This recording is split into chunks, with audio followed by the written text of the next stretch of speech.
Hi, everyone. Welcome to the Weekend Charts, where I cover the most important charts and themes in markets and investing. Big show today. A lot to talk about, a lot going on in markets.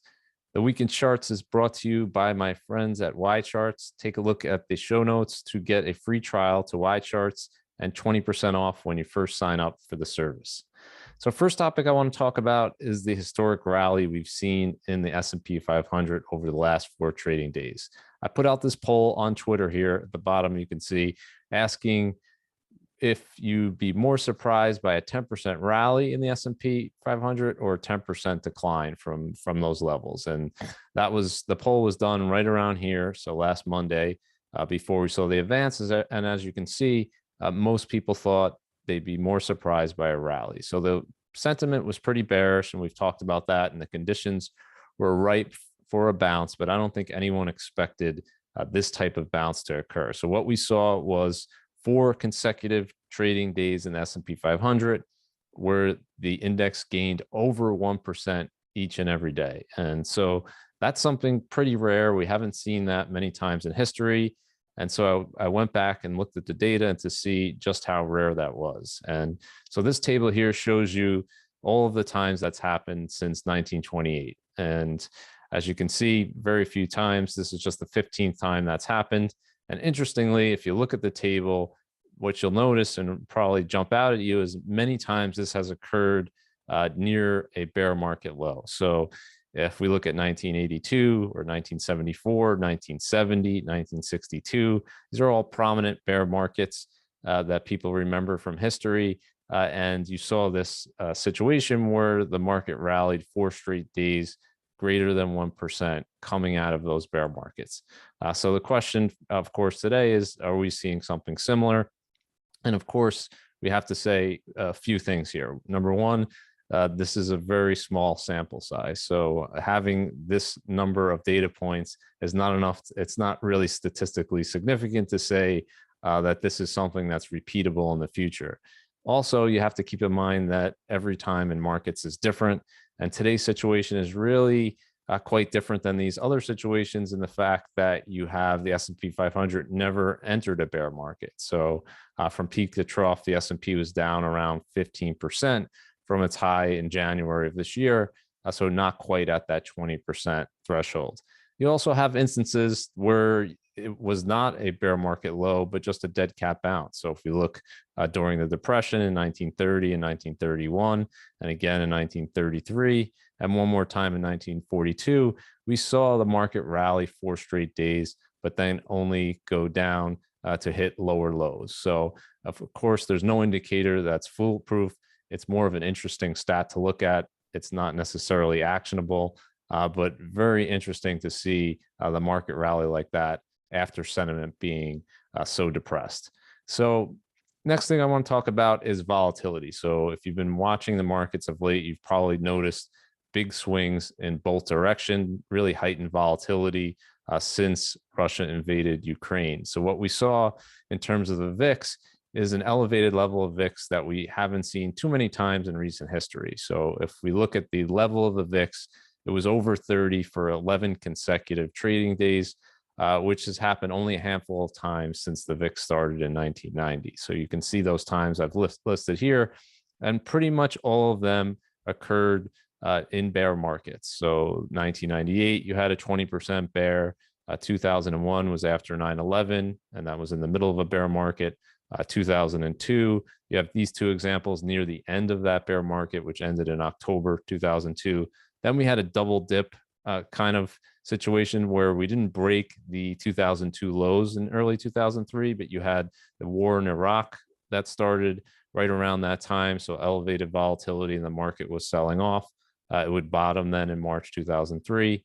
Then you have the financial crisis, September 2008. The VIX goes above 30 and really stays above there for months after that. Market didn't bottom until March 2009. Then we have 2011, another 20% bear market where the market bottomed in early October that year. And then most recently, we have the pandemic correction or crash, if you will, where you saw the VIX really spike high. You had record high in terms of the closing price of the VIX. And then you have today's situation. So today is, I guess, unique in that, once again, it's not a bear market yet, right? So it might end up being a bear market. So really, only 1997, in November 1997, you had a volatility spike. Is really the only other situation where we've seen without the S&P 500 being in a bear market yet again. So it could go on to be in a bear market, and then we would look back and might view that differently. But again, different situation. And so what's happening with the VIX at the end of the week? Well, we saw some relief with the equity market rallying. We're seeing the VIX come back down, actually ended the week below 24. So volatility moderating, fear moderating just a little bit. So let's talk about the big rate hike. So finally, the Fed hiked rates last week. Nobody was surprised by this.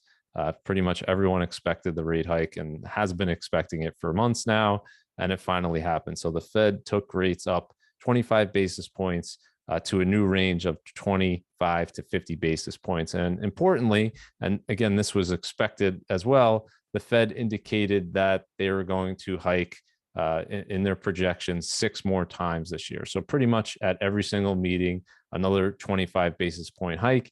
And that would bring the Fed funds rate, if they in fact do that, to 1.75% to 2% at year end.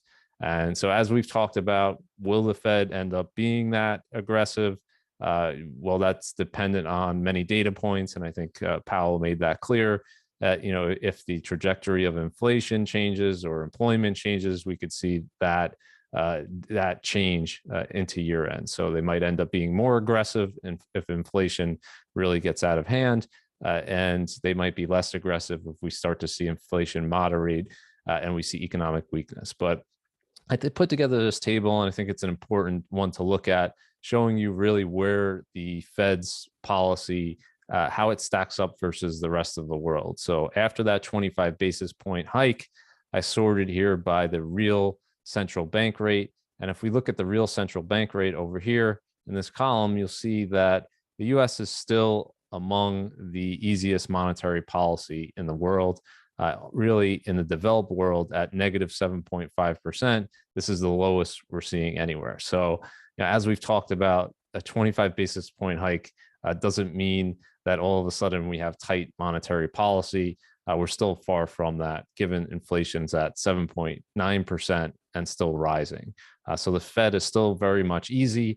And on that point, if we look at the balance sheet, it still actually hit a record high last week. So the Fed talked a tough game in terms of fighting inflation, and that they made it clear that they're going to be much more aggressive in terms of using their tools to fight inflation. But as of now, we're not really seeing that just yet. So what they said in their statement is, at an upcoming meeting, they're going to announce their plan to reduce the size of the balance sheet. So we'll take a look at the next meeting to see if it's a meaningful reduction and how the market responds to that. But if we look at the bond market, it's already responding. And so I want to take a look at now the yield curve and what's going on there. And what is the yield curve? It's really just the spread between different securities in terms of the treasury market. So looking at the spread, a common one is looking at the spread between the 10-year treasury yield and a shorter term yield like the 2-year treasury yield. And investors look at this because it oftentimes provides a signal in terms of economic weakness in the future. And so what we've seen in terms of the yield curve in recent months, as we've gotten closer to that rate hike and the expectation that the Fed is going to hike not just one time, but multiple times, is we've seen a flattening of the yield curve. So as you can see here, we ended last week with the spread between the 10-year treasury at 2.14% and the 2-year treasury at 1.97% at 17 basis points. And that's the flattest we've seen since February 2020. So the concern here is that bond market participants are expecting slower economic growth. That could be due to higher interest rate expectations to come. That could be due to the war in Ukraine. It could be due to many different factors. But it does tell you that economic growth is likely to slow this year. And if you look at any of the projections, the real-time projections from the Atlanta Fed or the Fed at their meeting, they lowered their expectations for GDP growth this year. We're likely to see growth slow from last year's rapid pace anyway, and the bond market seems to be picking that up. So historically, when the yield curve's inverted, there's a lag between that inversion and the start of a recession. So we're not yet inverted in terms of the 10-year minus 2-year spread, but if we look at the 10-year and 3-year, that actually inverted here last week with the 3-year yield rising above the 10-year yield. So interesting situation. One part of the yield curve really, I wouldn't say that's enough to say that's a signal of inversion. You tend to want to see multiple parts of the curve invert, but interesting to see that that's happening already. And the last time we saw that was actually in 2007. And we all know that the recession started in 2008. So something to watch here. You certainly want to see the yield curve start to steepen again, and you want to see longer term rates start to move higher. And I guess a lot of that will be a balancing act between what the market is expecting in terms of short-term interest rates, which are really keying off Fed rate hikes, and what they're expecting in terms of future inflation, which the longer-term yields aren't yet really responding to expectations of, let's say, higher inflation for the next 10 years. So something to watch. I wouldn't say yet it's a indication of a high probability of recession, but certainly higher than it was a few months ago. And so I'm going to do a post on that this week in terms of what it's meant for the stock market historically when we're at this level of a yield spread. And so we'll talk about that next week. Next, let's talk about mortgage rates. And this is an important one. Of course, the largest component of wealth for most Americans is in their homes. And rising mortgage rates really affect affordability. They affect a lot of different factors in the housing market. And what we're seeing here is really an inverse relationship. Higher mortgage rates are leading to much lower affordability. So here's a chart, 30-year mortgage rate. We saw last week that rise to 4.16%. That's the highest we've seen since May 2019. And in a historical context, it's not very high. So anyone who was alive in the early 1980s can remember double-digit mortgage rates. And if we're even looking back, pre-2008, it wasn't uncommon to see 5, 6, 7% mortgage rates. But in recent history, mortgage rates obviously much lower. We saw an all-time low in the 30-year mortgage rate at 2.65% in January 2021. So just a little over a year later, and we're significantly higher. And why is that important? Because many people finance the purchase of a home with a mortgage, and so your affordability is going down. You're paying that much more in terms of a monthly payment. And so the difference between today and May 2019, when we last saw mortgage rates at these levels, is we have a substantial increase in the price of a U.S. home. So if we're looking at the average price of a new home in the U.S., it's gone up 35%. In that period of time. So less than 2 years, 35% increase. And of course, you don't have incomes going up 35% to support that. So that means that that home is going to be much less affordable for the average person. And so the effect of that, I don't think we've seen it yet, but it should be lower demand. So we're starting to see some evidence of home buyers starting to push back. So we're seeing a moderation of the rate of increase in terms of home prices due to these higher mortgage rates and lower affordability.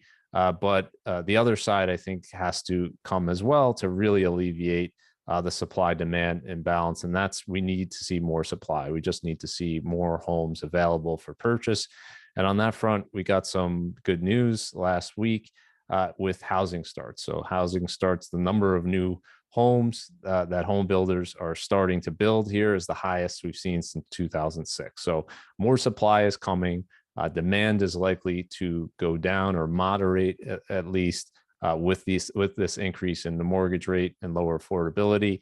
So I would expect to see a continued moderation in terms of the price of the average home in the U.S. So the big question, of course, is it going to be just a flattening in terms of the rate of change, or is it going to be an outright decline in home prices like we saw following the peak in the housing bubble? And so we'll have to watch to see for signs of that. And we're not seeing outright right declines yet, but certainly that's a risk given the affordability and given how stretched the housing market has come in relation to the average income. As we've talked about in the past, this is now, if we look at the ratio of the average home price to the median income in the US, it's over 6 times, which is the highest we've ever seen, including the housing bubble. So prices are very stretched. Incomes are not keeping up with the pace of those price increases. So if the market starts to settle in here, and now we have the Federal Reserve also saying they're going to stop adding to their purchases of mortgage bonds, perhaps we could see higher rates and lower prices. So something to watch, an important factor for the US economy and for the psychology of the average person because of how much money people have invested in their homes.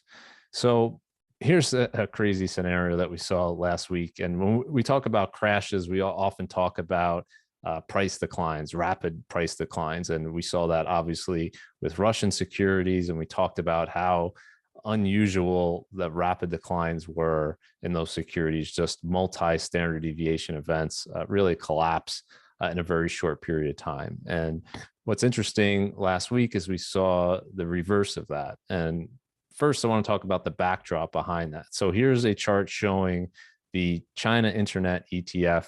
And as you can see, it's just pretty much been in free fall since February 2021. So this is a 79% decline in this ETF. It holds many of the largest Chinese internet companies, Alibaba, Tencent, all the names that you're probably familiar with, down 79% in 13 months. And just to give you some context on how large of a decline that is, if we looked at the NASDAQ 100 following the dot-com bubble, it went down around this similar amount, 78%, but it took from March 2000 to October 2002 to get there. So this is just a very rapid decline in a very short period of time, 13 months, again, 79%. So sentiment on Chinese equities in general and anything related to the internet in particular, just very, very, very pessimistic, heading into early last week. And I put out this chart comparing, just to illustrate that, comparing Alibaba, which is one of the largest Chinese companies, historically a very high growth company, compared to Campbell's Soup in the US, which is a consumer staple, obviously steady, very low growth. And early last week, the price to sales ratio of these two companies converged. So they were both trading at 1.6 times sales, which is pretty incredible in terms of that convergence. And what was going on? Why was this happening? Well, you've just had many fears over the last year in terms of Chinese equities. You had just had increased regulatory action out of China. You had fears at talking about delisting securities. You have the fact that the U.S. accounting boards have said that a lot of these companies have not met the accounting standards, and so if that were to continue for a few years, that would be a cause for delisting. And you just have China in general, talking up the rhetoric of increasing their control over these companies and just less market-friendly actions in general. So the big fear after what we saw, what happened with Russian securities is, oh, what if there's a conflict with China in terms of Taiwan or anything else? What if there's a similar conflict? Will something similar happen in terms of Chinese securities where they're effectively banned in a very short period of time? So that was the fear going into the early last week of many market participants, and that really led to a collapse in the multiples of these stocks, which had been going down already, but we just saw a very quick decline in recent weeks heading into the low last week. And then seemingly out of nowhere, we saw at the middle of last week just an enormous reversal. So a reverse crash in all of the largest Chinese companies. So we got some positive comments from Chinese officials saying they're going to have market-friendly policies and keep the capital markets running smoothly. And people interpreted that to mean that the risk of a delisting or a risk of increased regulation had been reduced. And what we saw was probably a short covering for the ages, where these companies went up 30 to 60% in a single trading day. So again, these are the biggest Chinese companies. We look at Alibaba was up 37% just in that one day. I went back and looked at to see what type of standard deviation move that was, how unlikely that was based on its historical data. And that was a 16 standard deviation event on the upside in Alibaba. So just something you rarely see in markets, which is a crash to the upside. And I don't think anyone knows if these words from the Chinese officials actually mean that they're going to pursue more market-friendly policies. That remains to be seen, but it just shows you how dependent a lot of these companies have become on the rhetoric of officials. So, in terms of the future for these companies, I think you're going to need to see more evidence that is indeed the case, that the risk of a delisting and the risk of regulatory action has really gone down for these companies to start trading closer to US multiples. So there's now just a huge valuation gap in terms of US equities and US tech equities supporting much higher valuations than similar companies in China. So you can view that one of two ways. One, China is a deep value, but you have to believe that you're going to benefit from that low value. And two, if you're bearish, you would say, well, the valuation, like Russian securities, really doesn't matter if you're a US investor, because you might lose everything if they're delisted or the US bans trading in these securities. So more of a binary outcome for investors. We'll have to see what happens. But in the short run, investors have really seem to change their opinion in terms of the risk being reduced in these securities. So last, I want to end with something really positive here that we're seeing in the US. And yes, there will be more waves to the upside. COVID is not going away. People are going to get infected with this many times over in the future. We know that it's endemic, but let's celebrate the good news and positive trends when we have them. And we just have this tremendous decline in the rate of COVID in the US over the last 2 months. So now we have the cases in the US down 97% from their peak in January. Just a stunning collapse. And I don't think few could have predicted that it would have been this significant in terms of the declines. And we have deaths, which occur with a lag, of course, declining as well. And I think in the next few weeks, we're going to see really this plummet, because the numbers are still lagged here, and you're getting death numbers from a month ago being reported as if they occurred today. So very good news on the COVID front for the US. And as we've talked about, the great news with this recent wave was, even though we had the largest spike that we've seen by far in terms of infections and case numbers, deaths did not hit a new high. So the fatality rate of the virus has gone down significantly. And that's a function of really two main things. One is so many people in the US have been infected now with the virus. So that creates protection against severe illness in the future. And of course, we have the vaccines, which lower the odds of a severe outcome as well. And if we put those two things together, you're looking at over 90% of Americans now have either of those two forms of immunity. So when we do see another wave, and they're already talking about in Europe, they're seeing a new variant, and they're starting to see cases go up again. And I'm sure at some point this year, we'll see the same in terms of a rise again, but hopefully we'll see that trend continue where the fatality rate stays down or even goes down more as we see the virus get more infectious, so more contagious. It wants to stay alive, and it does that by infecting as many people as possible. But yeah, it's also less severe in terms of your risk of dying from it. So that's the hope, is that will continue to trend that way. And we're just seeing the US really in even the most restrictive areas really open up in terms of taking away passports, taking away mandates, and all good signs. for the U.S. in terms of bringing back the freedoms that we had before COVID. So that's it for this week. I want to say have a great week, everyone, and we'll see you next week.